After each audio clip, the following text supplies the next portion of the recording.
Yo, what's going on, everyone? Today, I am joined with a very special guest here, Lee Park. Would you care to introduce yourself? Hey, what's up? I'm Lee Park. Thank you so much for having me, Totogan. I appreciate you. And today, we're going to be going over the top 8 deck lists from the Olmedo series. So the Olmedo series was a 55-person event that happened on February 18th over at Card Addiction. 6 rounds of Swiss, I believe it was, with a top 8 playout. So here is our top 8 players that got into the playout, essentially. So from left to right here, we got Oscar, Brandon, Jose, Alexander, Min, Samuel, and then Ulysses and Pedro. Yes, sir. Yes, perfect. So these guys are all the goats. They all survived through 6 rounds of Swiss to make it into top 8 and play it out for some really sick pricing. I believe first and second place were playing for a Ultimate Caius and a PS5. So super, super sick. So without further ado, let's go ahead and jump into it. So here in 8th place, we got none other than Brandon Lopez. So what can you tell me about Brandon, Lee? Brandon Lopez is a Card Addiction local. He goes by Light Angel on DB. He's top aided the Card Addiction Edison ranked system for the last 3 seasons. So congrats to him. Great, amazing player. He also topped the last big tournament at Card Addiction, which was the SoCal Retro Rugs Series 1. He did lose in the first round of Top Cut there, but he got himself a Ultimate Cyber Dragon. And the Friday before this tournament, he played in a Bluff Knock money tournament, $100, and he won that whole thing. Shout out to Bluff Knock. He's a zombie player that almost topped RBET, right? RBET Moreno Valley. Yeah. He lost on the bubble. X2 didn't make it. Hopefully we see him in the next RBET out here. Yeah, but Bluff Knock's really well known in the community, and I think to win like an online money tournament like that's crazy, and especially with like the same list, right? That's true. Yeah, he definitely played the same list. Yeah, Brandon. Yeah. So his Blackwing list, it feels very, very well refined to Brandon's play style. I almost feel like whatever event he got top 8 in prior to this, his list feels very similar, if not like the exact same. Maybe the side deck's like a little different. It's pretty standard, but I think the big moment here, the big point, right, to drive home is I think it's less about like the deck list and more about Brandon's story, right? I think it's very incredible to see that we have a player that came to Card Addiction a long time ago, and it's like he was a new player. He just came to check out the format and stuff, and he's been playing Blackwings ever since, and now he's just become like this lethal threat with Blackwings, and it's something that he kind of went through the gauntlet and grew as a player massively to this like high caliber player that is now top 18 55-man events, and he's topping online stuff. He's winning online stuff too. Like that's super rad. So huge props to Light Angel, Brandon Lopez, for your growth as a player and really becoming a very strong player, and more importantly helping the Card Addiction scene stay strong, because I know when people play against you, they're definitely improving their game, and they definitely got to step up their game if they want to beat you in a match. So huge shout outs to Brandon. So here in 7th, we got Jose Padilla. So what can you tell me about Jose? Jose Padilla is an LA player.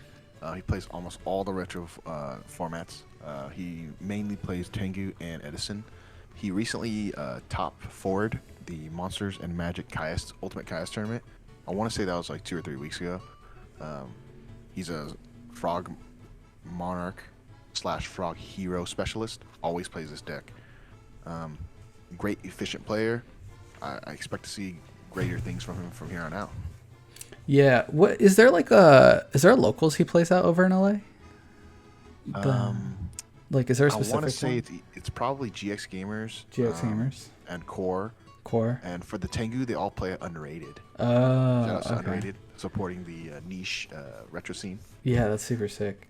Yeah, I had the misfortune to play against Jose in like I think round 5 or 4, and usually like it, like the very first thing he did was like make a frog monarch play, and I like we with my X Sabers, I was like, oh, I feel like I usually feel very confident going into frogs just because frogs they need like time to like establish, and usually like if an X Saber deck has time on their side, it's usually lights out, especially when X Sabers form interruptions, like ripping the hand, right? So you can like rip all the faders and gores and trags out of their hand.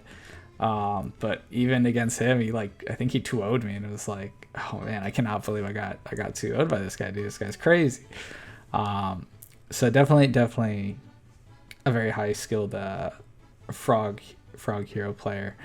His list overall, it seems pretty standard, except for the like Future Fusion and Dandy thing. I think the first time I saw this was during the it was like during a Fraser Smith video, I think, and it's definitely an interesting idea. I think just having 2 tokens to like help cushion your opponent's blows, or using them for like a substitute line, using them for tributes on the following turn if you like keep them alive. Overall, it's a pretty neat strat, and I remember before when I first saw it, I was like, oh, that's like a cute idea. Like it seemed more gimmicky than real. But then I think just being able to play like Future Fusion to like send a Treeborn Frog is like just a really good play overall, and like getting to summon a 0 off it if it resolves is great. So like it seems pretty good. I can't I can't complain now, like looking at it more in retrospect. So huge shout outs to Jose for getting 7th place here over at the Olmedo series. Here in 6th, we have Samuel Delgado. What can you tell me about Samuel Lee? Unfortunately, I don't know much about Samuel. This will be the first time I've actually seen him at Card Action, but I will say about his tournament run, he got a early round draw in round 1 or 2, and then he went the distance. He only lost one more round to lock himself in to top 8 at X11. Great duelist. Congratulate to him, and hopefully we see him more at Card Action tournaments. Damn, that's crazy. So he basically got like he had to go through the gauntlet. He couldn't drop like any more than one match to go through that, which is pretty crazy to do, especially for someone who is like, if we've never heard of them before, like they haven't like topped events that we know of. That's definitely something that's to be commended.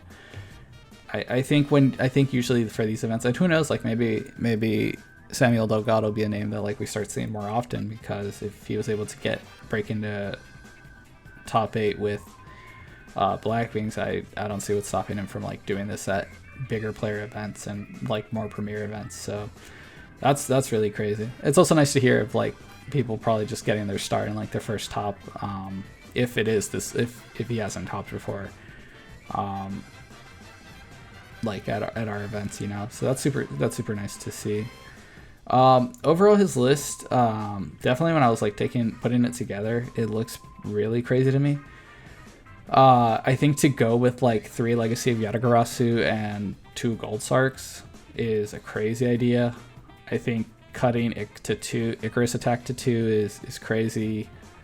Cutting Bora to 2 is crazy in a pure Blackwing build, but it wants to pay dividends. I really like cards like Gold Sarcophagus and Legacy of Yatagarasu and Blackwings. I think just having additional copies of something that you need, whether it's like Black Whirlwind or Dark Armed, Mirror Force or Heavy, these power cards, just having access to them in 2 turns is usually very, very good for the strategy. And Blackwings being a deck that can just that can bluff spells and traps in the back row very well, right? Playing 3 Legacy of Yatagarasu just capitalizes on that. You can do things like activating a Whirlwind, resolving it, getting a search, set a Legacy of Yatagarasu, and then setting a real trap, and now suddenly you're like 2 face down back rows with a Black Whirlwind looks really intimidating, so your opponent's very likely to use the Heavy Storm there, and when they do, they get punished with a 1-for-1, and you get to cycle your deck by 1 card. So it's definitely a very, very good idea to do that. Very cool strat. The one thing that kind of was like a little odd to me is the Gores when you're playing Black Whirlwind and you're playing Oppression in the main, but if I can see it working, you can probably just like heavy yourself if like you're in dire needs. The other crazy side options of the Morphine Jar and the DD War Lady were definitely interesting to see. So it's definitely a cool strat altogether. And so huge shout outs to Samuel for getting top 8 here, getting 6th place specifically. And on to 5th place here, we have Pedro Alonso with Black Wings. So what can you tell me about Pedro? Pedro is basically Paul Elias's apprentice. He basically piloted his own spin on Paul Wings, which is the Blackwing deck with Reckless Greeds in it. He's normally a card addiction one-piece player, but he hangs out Paul and Miguel Olmedo, and he was like, all right, I'll dabble in Edison, and here he is with a top at the Olmedo Series 2 Colossal Return. Shoutouts to Miguel, and I believe he went undefeated in Swiss with this deck list. That's crazy. Wait, what? Holy shit. He went undefeated in Swiss? Oh my god. Sir. That's insane. Okay, that's unreal. Yeah, I think that's just showcasing the testament to Paul Wings. So for anyone who doesn't know who Paul Elias is, Paul has like won. So not only has he been at like either the top like 3 on our leaderboards for each season for the past like 3 or 4 seasons, but he's like a 3-time season champ, right? Definitely. It's 3. Like he's won 3 of our seasonal qualifier events in a row, and I believe he's done it with the same deck, the Reckless Greed Morphing Jar Blackwing deck. So this absolutely correct. Yeah, this strategy is so insane to me, because not only is it something that like Paul has found success with, but I believe Miguel has found success with it, and now Pedro, who like this isn't even his main game, found success with this list. It really does stand to reason that like I think Reckless Greed and Morphine Jar, and this like just and Gores, like this different way to play Blackwings, is a really real strat. I think it plays a lot on the perceived notions of what people expect when they're playing a Blackwing deck. And so the fact that you don't play around things like Morphine Jar, right? If they set a Morphine Jar with like 3 back row and like the player is known as being like a Blackwing player, that is like the most lethal thing that you can do to your opponent, because the fact that you're getting like a +3 off that, and getting a fresh hand as a Blackwing player is like game definingly good. So like and I think Pedro's like showcasing that here. If he went undefeated and essentially went 6-0 and then got into a top 8 here and got 5th place with that strat, it's like there has to be something here that I think people are just sleeping on, because it's a crazy powerful strat. Do you have anything else to add? 100%. I agree with you 100%. I couldn't have said it any better. You hit all the right points. Yeah, definitely. So huge shout outs to Pedro here, and honestly, huge shout outs on the cook, because on what you cooked, man, because I am so baffled by the magic cylinder in the side and the deck Debbie in the main. It's definitely a very, very interesting idea. So huge shout outs to you, Pedro. And then here in 4th place, we got Min Zhang. What can you tell me about Min Lee? Shout outs to SD. Min's representing SD here. He's usually a Lightsworn specialist, but he put down all the Lightsworn monsters except Raikou and picked up some birds, and he played Value Turbo at this event. More on the SD region, Echo YGO, Tony Nguyen, and Jimmy Huynh They just got third place at the Ultimate Time Wizard in Vegas. So shout outs to SD, and Min's just representing them here at the Winter Series right before the YCS Vegas. That's sick. Yeah, a lot of the SD people, and then for anyone who doesn't, who's like outside of the U.S., SD stands for San Diego. It's like a city in Southern California. There's a group of players over in San Diego that are just insanely good, like ridiculously good, that continue to find success even at these premier events like the Ultimate Time Wizard, whether it's Lee Parks events or it's RVETs. Like, you always find San Diego people in there, so it's very it's a very competitive area. You definitely get a lot of really high caliber players all originating in one city, which is really cool to see. And yeah, Min's like no exception. I when I saw his list, I was definitely taken aback with like some of the ideas. I'm not used to like seeing something like Grand Mole in the main. Spirit Reaper in the main is like very unconventional, and then here in the side, like tuner scheme, like what the fuck, like this is crazy. I haven't seen this like since the actual like Edison like deck list from SJC Edison. I think is like the first time I saw this, or it was like a Billy Break profile or something with like tuner scheme. That's and right, plant format. Billy Break profile. Yeah, like this is crazy. I will say that I thought that card was bad, but he resolved it against me. That card's pretty good, man. What did he take? No, he took one Bionic. Oh shit! Wait. Oh, but you couldn't like prio, or I guess you just prio bounce and then you missed it. Just that I don't know how that. Unfortunately, because when you synchro with a Goblin Zombie, oh, you lost so your prio. Yeah, I see, and then this triggers on top of that, so like you lose it. Holy shit! Also, I did also want to note that Spirit Reaper in Value Turbo is actually a 10FD innovation. So shout out to 10FD. Yeah, I was wondering because I haven't seen much of that either. I'm very used to like seeing this in like Diva Hero and like the zombies. Yeah, it's okay. 10FD he betrayed Value Turbo now. He's on Frog Hero. Yeah. He's on the better deck. Oh wow! Oh shit! That's, Oh, that's for another conversation. Yeah. Back to Min. Yeah, Min's the GOAT. And I think what this is also like just a testament to is that you can probably give him like a myriad of decks. The fact that he used mainly like a Lightsworn player and found success with Lightsworn, and then converted to like what I would argue is like a very different strat. A deck that plays completely different to Lightsworns, and he's still here getting top 4, got 4th place. So like, guys cracked. It definitely continues to prove that a lot of the San Diego people are just really, really good at this game. San Diego, comment in, put in the comment section, but correct me if I'm wrong. But I feel like Min, he headed the reason why the SD is a strong region. Oh shit! Because he won the first collectible exchange Edison tournament way back, like a year or two ago. Boy, with Lightsworn. He fanned the flames. He started it. Yeah. From a small like, ember. Oh man, Edison's easy. Oh shit, dude, that's crazy. Oh man, so huge shout outs to Min. All right, now huge and the SD people, love you guys.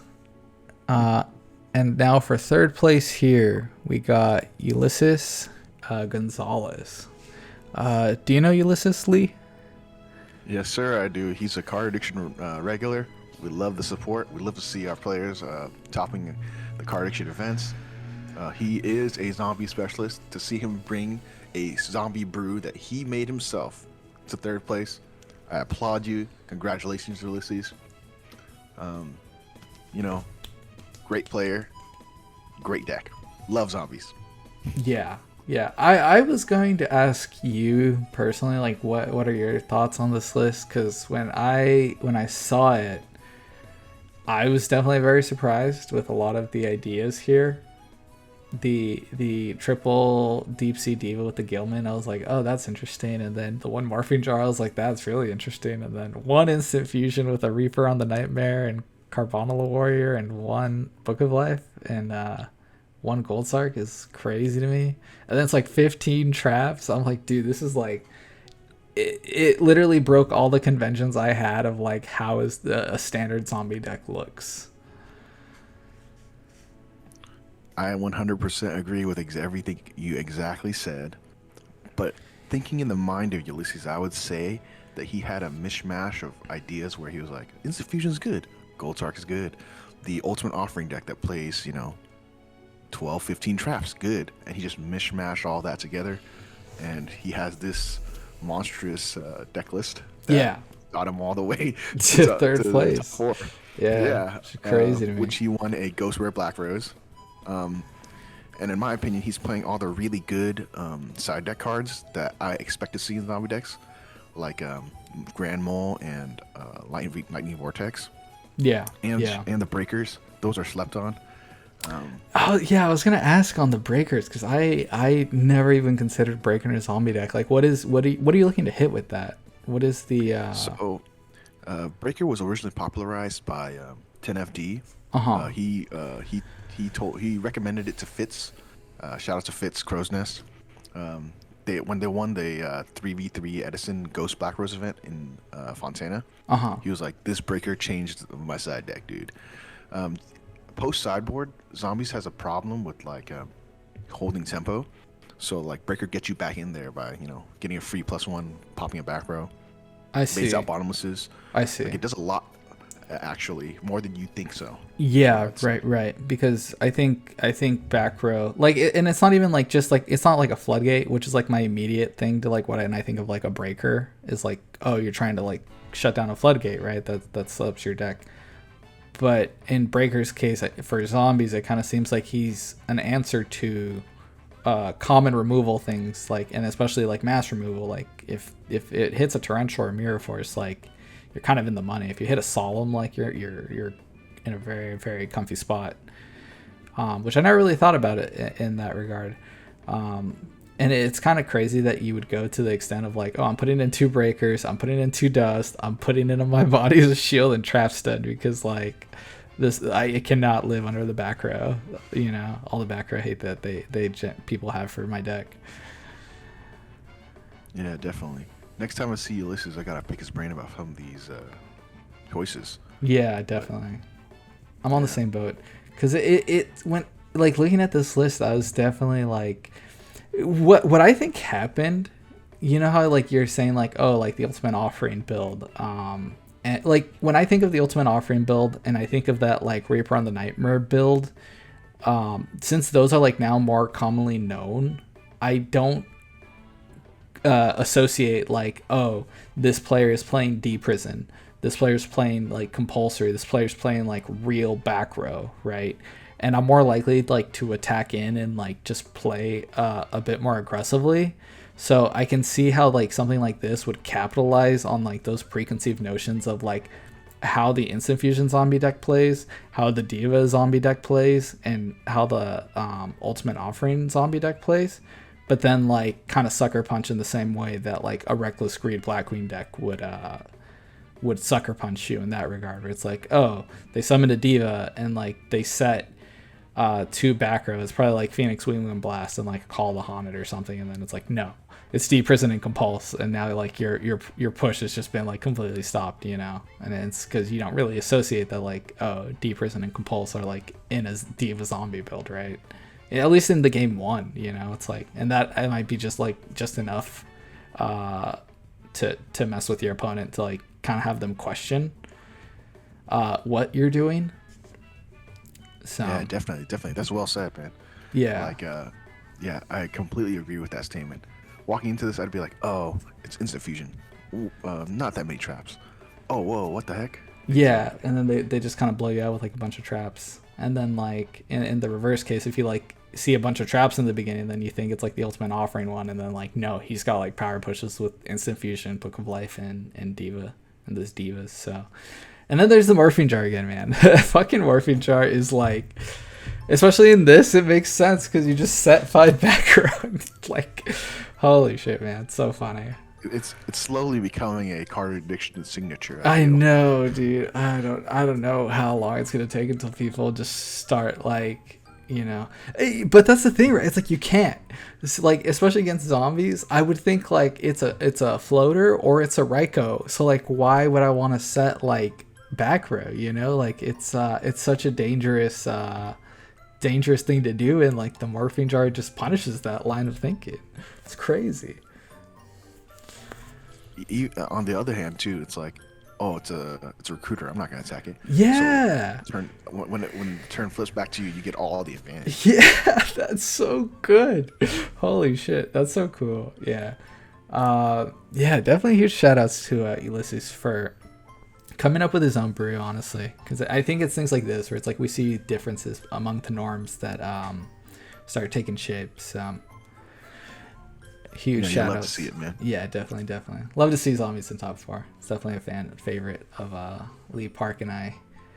Definitely more so him than me, but I love it nonetheless. All right, so now here for second place we got none other than Alexander Cassian. And I think you know a lot more on this player than I do.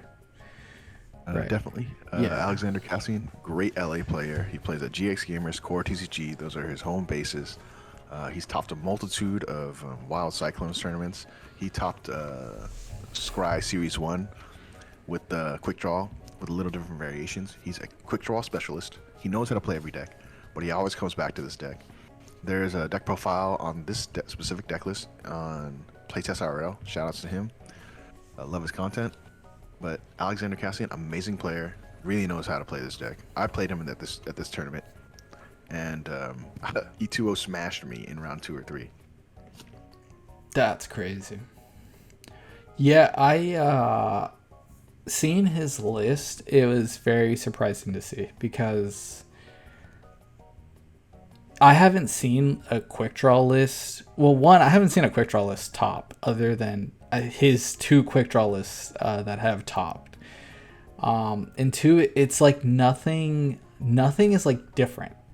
When you look at it in the terms of like, oh, like what monsters are being played, right? And like what are the main like staples of the deck.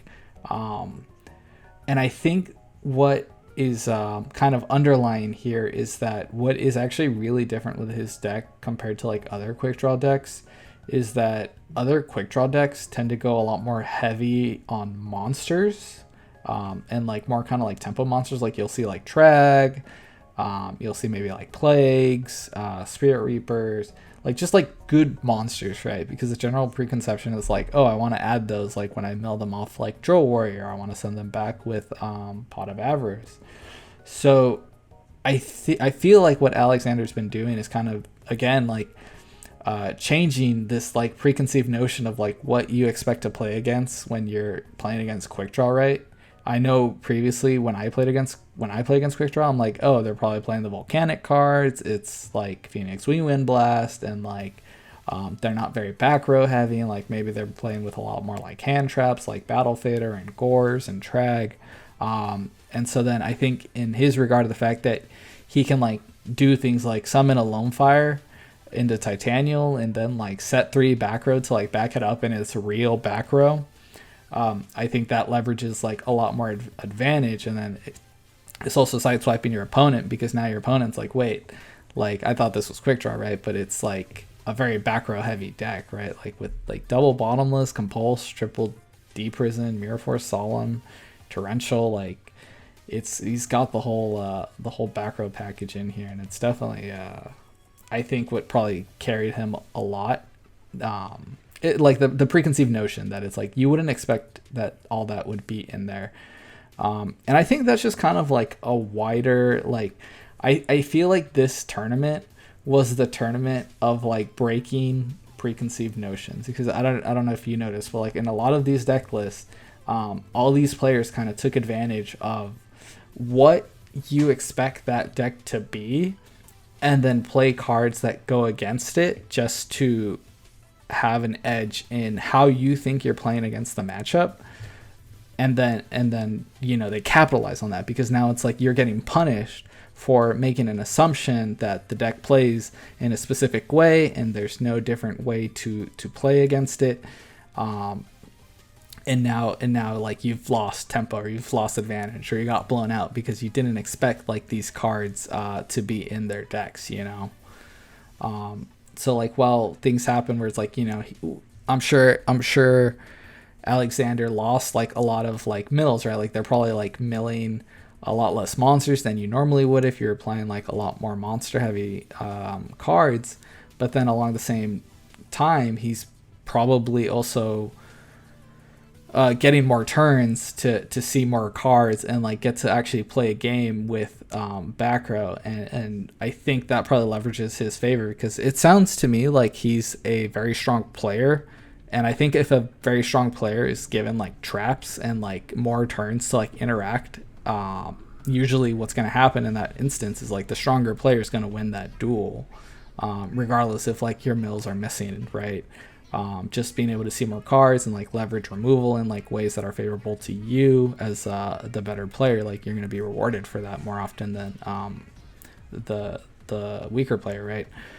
So yeah, it's definitely crazy to me. It's definitely a really cool list because it's breaking the notions, right? And it's like, I look at this on the surface level, I'm like, man, it just seems so basic, but it's like, it's still really, like, it just seems really good, and it's crazy. It's 43 cards, like, you know, it's crazy. Yeah, on paper it doesn't seem like it's supposed to work, but it's a fine-tuned engine, man. Yeah. It's pretty good. Yeah. And yeah, I couldn't say anything better than what you said. Well said, man. Yeah, definitely. So huge shout outs to Alexander. And so that leaves our first place.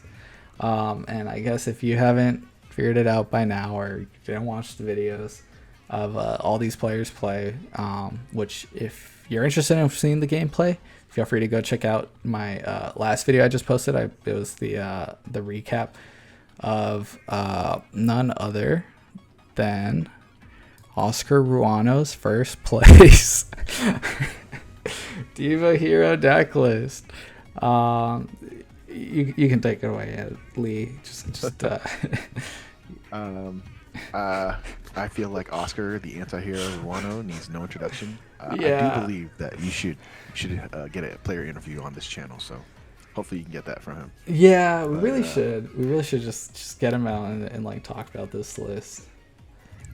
Right, like he's 5-time PS5 champion, second place RBET Marina Valley. I would say best player in SoCal for Retro Yu-Gi-Oh! All the accolades say so. He went back to basics. The last tournament he played at was the Scry Series 1, top forward with the Value Turbo deck. Went back to Diva Hero, got the W again. I don't know what else to say. I know, I dude. feel like the deck list is basically the same as yeah, dude, it's the same thing. It's crazy. Yeah, so for anyone that is interested, or you haven't seen it, or maybe you just didn't put it together, so that last video where we're doing the feature matches of top 8, that unintentionally became Oscar's like tournament run through top 8, just because the first match we wanted to showcase Paul Wings and Oscar was his opponent. The top 4 match, I wanted to get a bit of promotion on the SD people, so I wanted to get Min on stream, and then Oscar was his opponent. And then in the finals, Alexander versus Oscar, well, it's Oscar, right? So you basically get to see the whole run. If you're interested in like how he did it, I don't know, man. This deck is just, it's so fucking good. And every time I play this list, I'm always like sad because I like draw Malicious or I draw Plague, and I'm like, dude, I'm playing with like one less cards than like my opponent. But then I watch Oscar play it, and he just finds ways to like kind of worm himself out of the situation and like just like completely crack back and like push forward on his opponent with like a Malicious or 2 in hand, or like the crap setup, you know. And so it's definitely like I don't know, man. Him and this deck is just like, there's no sweeter combo. And he's doing the things that I would say he innovated, right? Like the double dimensional prison, like this more trap heavier version of the deck. I really wasn't seeing much of until Oscar, and I don't remember hearing people talk about it until like Oscar started doing it and like winning a lot with it. So it's like just a testament of like how you can play Diva here in a different way and like still find a ton of success with it. And yeah, it's like there's literally like nothing different, right? Like I'm not crazy. Like the side looks the same to me, the main looks the same to me as like his like I just play these exact cards and like it just wins. Yeah, like I want to say maybe 1 or 2 card difference. I think Yeah. he shaved down one Snowman here, put one in the side deck Lightning Vortex now. He's been siding the Fiendish Chains since RBE team Moreno Valley, and like, Yeah. still no one's on them. So I feel like that card has to be slept on, right? Yeah. I think it's his correct me if I'm wrong. I think it's a solution to like Frog Hero mirrors. Not Frog Hero mirrors, but like against Frog Hero or like frogs like that try to sit on Vanity's Fiend or decks that just try to sit on Fossil Dino. Like it's just a very good answer to those cards. Yeah, that's exactly what he told me. Okay. And he also said that like in a scenario where you set up a Stardust, setting the Fiendish Chain saves you from like the Caius Crackback. He said it's like way too good, and he doesn't know why people aren't playing it still. Yeah, it seems like it's definitely a more niche card depending on like what your deck's trying to do, just because it's like a 1-for-1 stun. But yeah, it's like in this regard when you're like no, I think the normal convention is right like, oh, I'm putting in crows or rugs and like Mask of Restrict. But Fiendish Chain is just like a really good answer to multiple different things, which I think to me is what's like starting to lead me to think like maybe it's a pretty decent card to like to start messing with as like a viable like side deck card. Yeah, man, it's crazy. I can't believe he's the one. Is this like his 7th win? I don't know how the guy keeps doing it, man. Something outrageous. Yeah, it's incredible. He's an amazing player, dude. Yeah, it's like nothing more that can be said. I feel other than like, yeah, he's got to be like SoCal's best player, at least on paper. Like through tournament wins, he can't stop winning. If anyone disagrees with that, I dare you to match his amount of PS5s, man. Yeah, that's so crazy. Oh man. Well, huge shout outs to Oscar and huge shout outs to Miguel for organizing this event. Much love to you, man, for continuing to do these, because honestly, I think you being on the tournament organizer side, I think you're starting to understand like how hard it is to put these events together and coordinate all this and to actually fire an event to this degree of success is very nice to see. And it's very nice to hear that you're going to keep doing these as long as you can. So anything else you want to add, Lee? Not at all. Shout outs to Card Addiction. Shout outs to you, Totogon. Keep supporting the retro scene and doing what you're doing, man. I do what I can. Huge shout outs to you, man, for coming on and talking. I know in my regard, I can only talk about the deck list, and I think you have a lot more player knowledge, and I think that adds a lot more oomph, to these videos.